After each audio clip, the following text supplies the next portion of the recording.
Hey guys, and welcome to my first react. It's about top 20 places to visit in Spain. I'm excited. The video is by Ryan Shirley, and yeah, let's start. I'm excited. What's up, guys? My name is Ryan, and I spent the last few Hey, years Ryan. exploring the wonderful country of Spain, and I want to show you my favorite places. So here's my Spain top 20. Music is a bit loud. Spain But has to be catchy. one of my all-time favorite countries. It's home to some of the world's most stunning Oh, it looks cool. Like, I think that are trees, pink trees. Yeah, beautiful landscape. landscapes, intriguing history, and pure Mediterranean vibes. I've been to Spain 3 times now, and I just can't get enough of this country. Wow. Let's start Like a mid-air spagat. Nice. this video off. Nice roads. I've never been to a road like this. Crazy curves, beautiful landscape. Possibly my favorite island in the world, Mallorca. On Mallorca, yeah, I never been to Mallorca. When you think of Well, a let's Mediterranean see. paradise, this is it. Mallorca is home to crystal clear water, windy roads, and some of the world's best cliff jumping spots. Oh, I think, yeah, I know this spot from a Jay Alvarez video, a big YouTuber. He also jumps off that cliff. Yeah, looks very cool. I wouldn't jump off that cliff because it's so high. I would break all my bones because I can't land like him. When I started solo traveling, this was the first place Yeah, I went that's the to, so spot. it will forever have a special place in my heart. One of my favorite places in Mallorca is Cala Varquez. Now, to get to Cala Varquez, you can walk down this long Calavarquez. Wow, but also looks cool here. It's not sunny, but a bit foggy. On a sunny day, it would look so beautiful here. That's really amazing. dirt road and make it down to the beach. Now, you're going to be blown away by the beauty of this place. I mean, it literally has everything from sandy beaches to prime cliff jumping spots. I want to see that again with sandy beaches. Yeah, that's Sandy nice. beaches Easy to go to the sea. You don't have any stones in the sand. That's really, really nice. to prime cliff jumping spots. The combination of white limestone, green vegetation, and crystal blue water. Yeah, he's saying the white limestone looks really, really nice. It's I think if it would have a darker look, it wouldn't look so nice, and it fits very good to the cyan water. It looks very, very beautiful. Water makes for one of the most beautiful places I've ever been. Now, when I was there, I did one of the biggest cliff jumps of my life, and I gained off this massive 60-foot arch. I mean, it was so That's freaking crazy. terrifying. But to this day, it's one of my all-time favorite travel memories. Another cool thing I did Adrenaline. is me and my brother, we found these underwater caves, and we swam through them. I mean, I couldn't believe how clear this water was. It's my dream playground, and I can't recommend it enough. Now, on the other side of Mallorca, you can visit the famous road to Sa Calobra. Now, coming from the US, I'm used to wide roads and highways, so this blew my mind. Roads in Europe tend to be pretty skinny, but this was by far the most crazy road I've ever drove on. It was full of hairpin turns and loops that wind down the mountain. The surrounding area is absolutely gorgeous. I mean, just had massive mountains that lead down to the sea. I believe a lot of car commercials are filmed here, and I totally understand why. I found a really cool lookout point to get a view of the road. When I was driving down it, I was just pretty terrified. There were some spots that only had enough room for one car. Now, you can take the road down to the bottom and visit Torrent de Paris. It's this awesome beach between these two cliffs. I had just a good time chilling. I was just amazed by all the sailboats that were just vibing in the bay there. When I was there, I wish I would have stayed for sunset because I hear it's just incredible on that side of the island. Sunset will be beautiful there.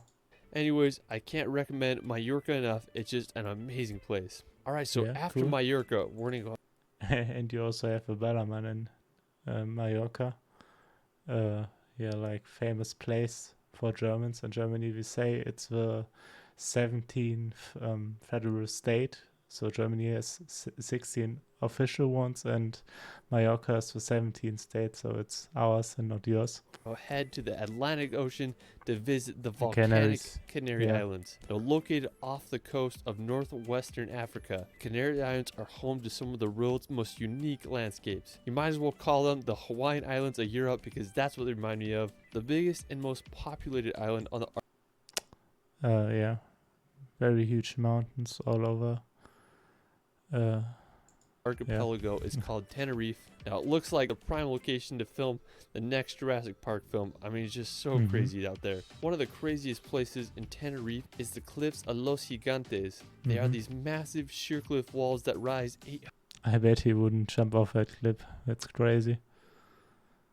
100 meters out of the ocean. I mean, I felt like I was going to see a flying dinosaur soaring over those cliffs. You can go venture to the windy roads of the Masca Gorge, or you can explore the incredible seaside views at Playa Benhijo. I seriously just can't get over how beautiful this place is. Now, you can also head over to the nearby island of Fuerteventura. Being the second largest of the Canary Islands, Fuerteventura also offers some jaw-dropping landscapes. The Playa de Cofete is an incredible isolated beach with a backdrop of desolate mountains. One of my favorite places is the Parque Natural de... What I don't like about this, it is that nothing's there. So, I don't know, I think, was it on the main island, or I think it's on the main island, but yeah, like in very empty space.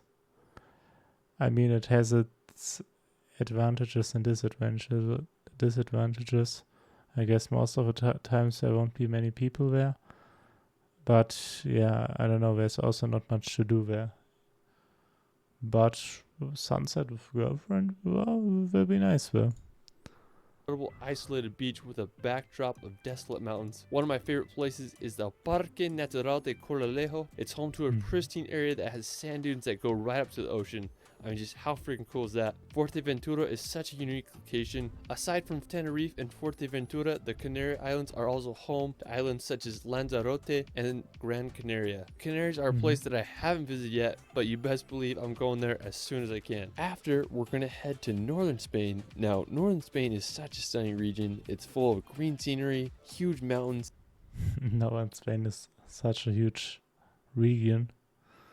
But yeah, the scenery, the landscapes feel very different. An incredible coastline. Wow. Now, one of the most impressive cities in northern Spain is Bilbao. Bilbao is a beautiful port city filled with stunning architecture and history. One of the crowning features of the city is the Guggenheim Museum. It's one of the most unique buildings I've ever seen. Now, just an hour's drive from Bilbao, you can visit the islet of Gaztelugatxe. Now, the first church was built on the island all the way back in the 10th century. If you visit, you'll have to walk up a narrow path of more than 200 stairs. Now, you may recognize this island from Game of Thrones as Dragonstone. I mean, it's just such an epic location. Hope y'all can check out. After, we're going to head over to the nearby mountains of Picos de Europa. Now, located in northern Spain lies these crazy mountains that remind me a lot of the Dolomites.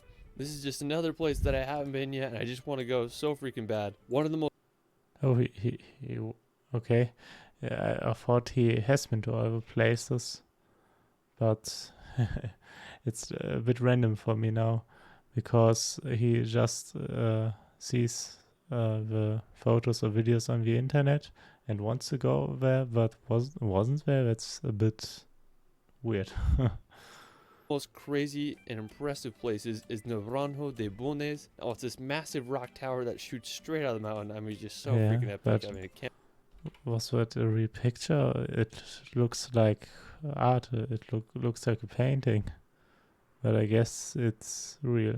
Okay. Out of the mountain. I mean, just so freaking epic. I mean, I can't believe it. The highest point in Picos de Europa is Torre de Cerrero at an elevation of 2,650 meters. If you want to get lost in the mountains for a few days, you'll have to add Picos de Europa to your Spain travel list. After, we're going to visit the famous city of Barcelona. Now, when you think of Spain, this is what... The beach. I already was one time in Barcelona, and I really, really like it. I hope that I will go more often to Barcelona. Yeah. Nice people, nice weather, beautiful city.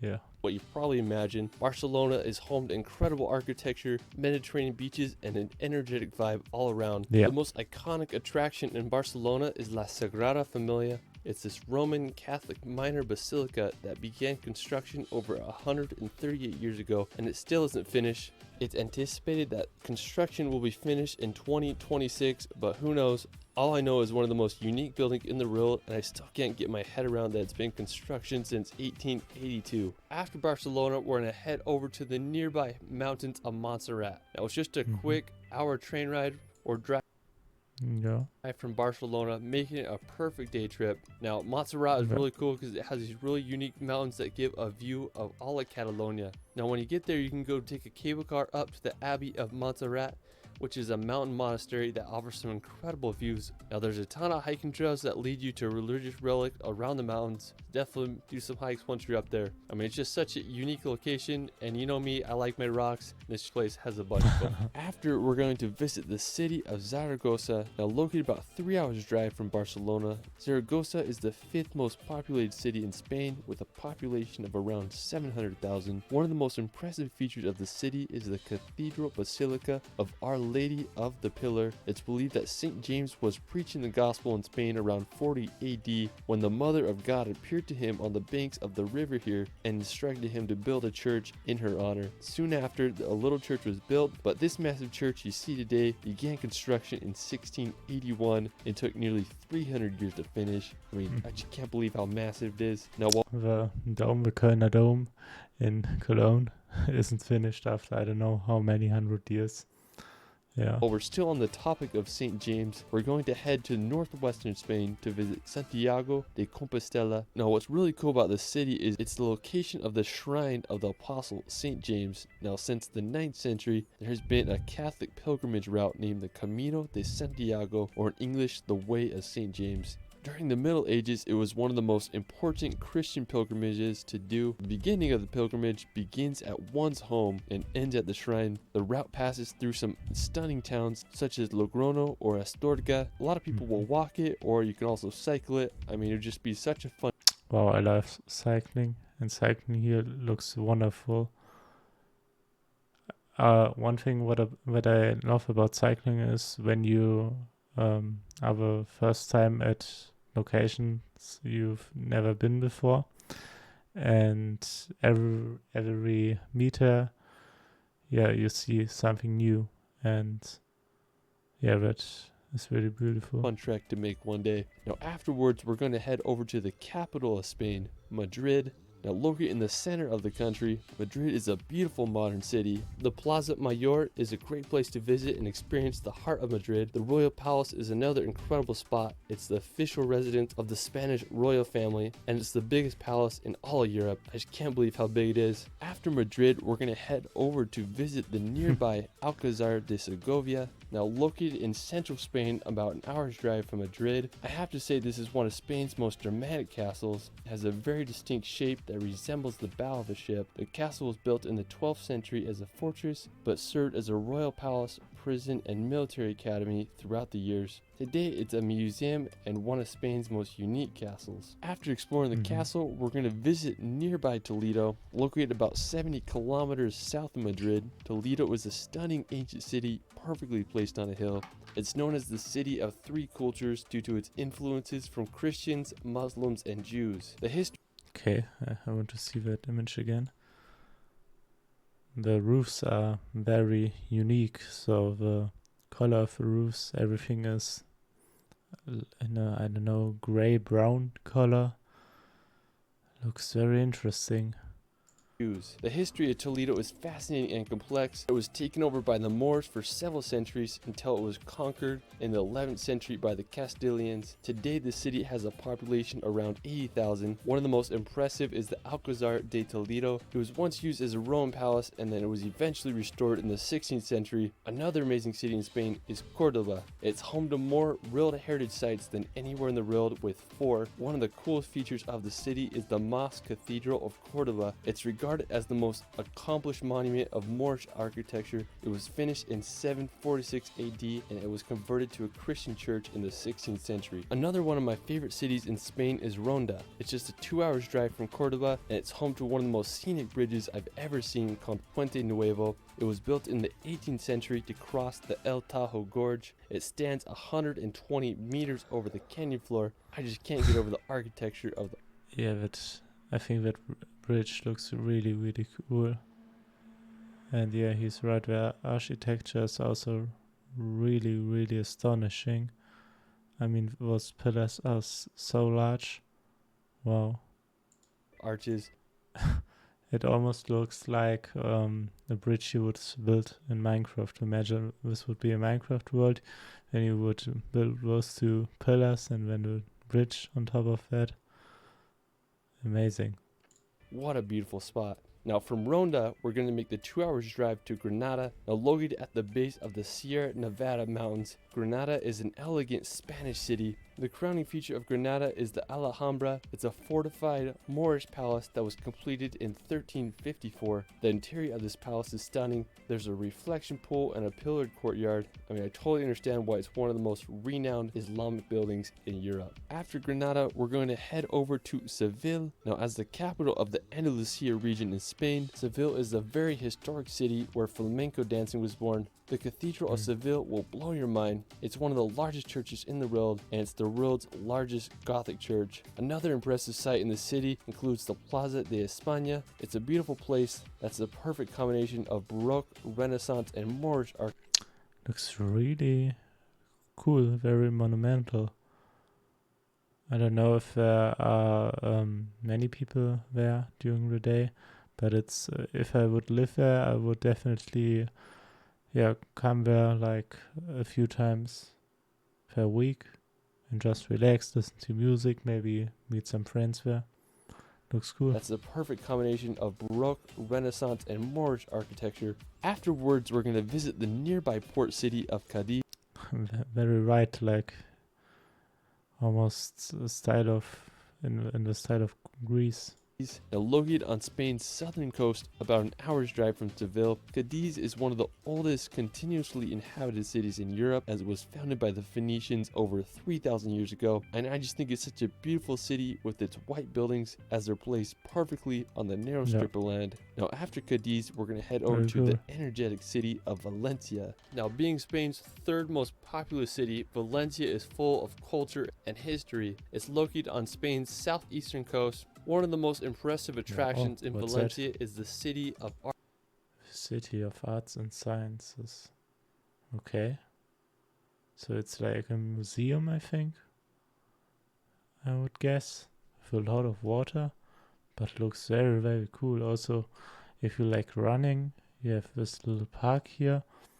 Or if you want to walk your dog. Nice. Arts and sciences. I mean, it's one of the most unique modern architectural structures that I've ever seen. Construction began in 1996 and it was inaugurated 9 years later. It was estimated that construction cost almost $1 billion. But anyways, you can go paddleboard on the water, or you can go watch a film in the IMAX theater there. I mean, the surrounding Science Museum Park is also a beautiful...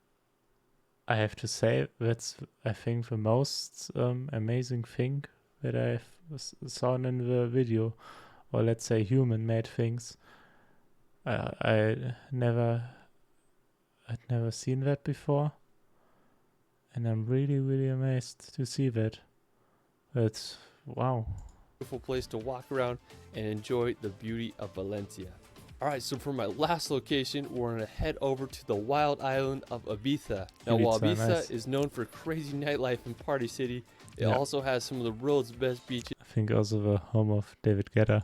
And cliff jumping. Me and my brother decided to go to Ibiza for Halloween because why not? Anyways, we spent the first few days exploring the island, and honestly, I was pretty disappointed because I couldn't find any really cool cliff jump spots. But on our last day, when we had just a few hours before our plane was about to take off, and we found this secluded cove, we hiked down and made sure the water was deep enough, and we found this perfect cliff, and I threw some jumps off, and then my brother did a wild double backflip off the cliff.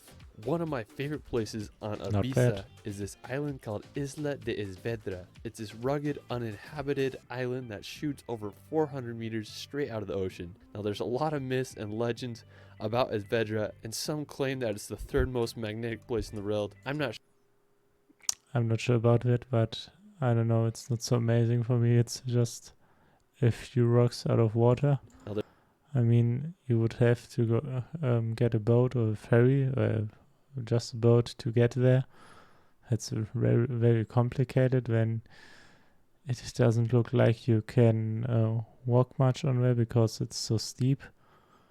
Yeah, I don't know. There's a lot of myths and legends about Esvedra, and some claim that it's the third most magnetic place in the world. I'm not sure if that's true. I just know that it's one of the most beautiful islands I've ever seen. You can rent a boat and go cruise around the island looking for some epic cliff jump spots, or just enjoy the beauty of this limestone island. Next time I'm in Ibiza, I'm going to make sure to go check out Esvedra and see if the myths and legends are true. Whether you want to go to Ibiza for cliff jumping or just partying with Kaigo, it's one of the most entertaining places to visit. Well, that is it for my Spain top 20. Let me know where your favorite place is in Spain in the comments below. I also started a relaxation channel where I post hour-long films with calming music to bring some peace and nature in your life. I'll be releasing a relaxation film on Spain very soon. You can find me on TikTok and Instagram at shirley.films. It's Ryan, and we will see you later. Thank you, Ryan. Yes, I think the building in Valencia, this one, that was like the best human-made building for me in this video. And yeah, I think Mallorca was the nicest spot for me. It looks like an island where you can do everything. You can do a nice little road trip there, enjoy the scenery, then also walk a bit on the beach here, maybe do a bit of cliff jumping. I wouldn't, but yeah, really, really nice. I really enjoyed that video. Yeah, thank you for watching the videos. This was my first video. I hope you liked it, and see you later, guys. Bye.